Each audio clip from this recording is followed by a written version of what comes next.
বিসমিল্লাহির রহমানির রহিম।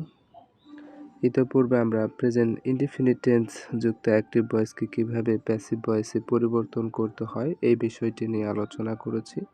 তো এই লেকচার ভিডিওটিতে আমরা তারই ধারাবাহিকতায় একটি প্রেজেন্ট ইনডিফিনিট টেন্স যুক্ত বাক্যের প্যাসিভ করব।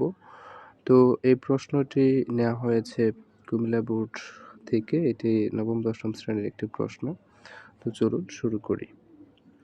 তো লক্ষ্য করুন, ইট হেল্পস আস এ লট।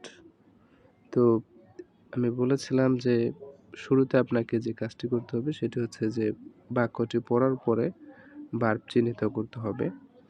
তো এইখানে হেল্পস হচ্ছে মূল ভার্ব। তো আপনারা জানেন যে মূল ভার্ব থাকলে কিভাবে তার প্যাসিভ ফর্ম করতে হয়। তো সেটা আপনাদেরকে আমি শিখিয়েছি যে একটা অ্যাক্টিভ ভার্বকে কিভাবে প্যাসিভ ফর্মে পরিবর্তন করতে হবে, এবং এটাও শিখিয়েছি যে মূল ভার্ব যুক্ত অর্থাৎ মূল ভার্ব থাকলে সেটাকে কিভাবে প্যাসিভ ফর্মে পরিবর্তন করতে হয়। তো আপনারা জানেন যে প্রথমে ভার্বটা চিহ্নিত করতে হবে। তো ভার্বের পরে যেটা থাকে সেটাই মূলত অবজেক্ট।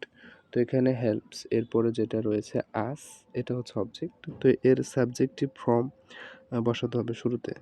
আপনারা জানেন যে আজ কিন্তু সাবজেক্ট হিসেবে শুরুতে বসতে পারে না, এর সাবজেক্টিভ ফর্ম রয়েছে। তাই এর সাবজেক্টিভ ফর্ম শুরুতে বসাতে হবে, অর্থাৎ প্যাসিভ করার সময় এর সাবজেক্টিভ ফর্ম শুরুতে বসাতে হবে। তো আস এর সাবজেক্টিভ ফর্ম হচ্ছে উই, আর এর পূর্বে যে ভার্বটি রয়েছে অর্থাৎ আস এর পূর্বে যে ভার্বটি রয়েছে হেল্পস মূল ভার্ব।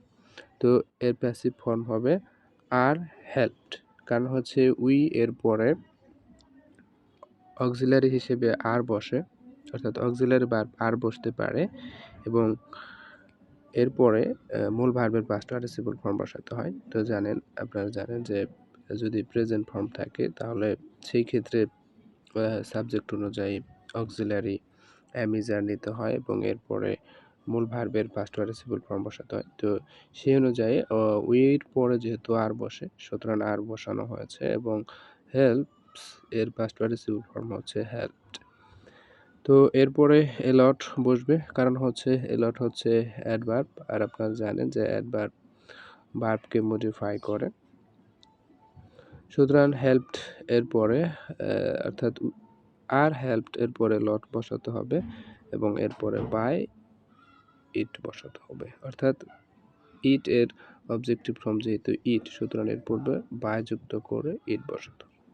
তাহলে কিন্তু অ্যাক্টিভ থেকে প্যাসিভ হয়ে যাবে।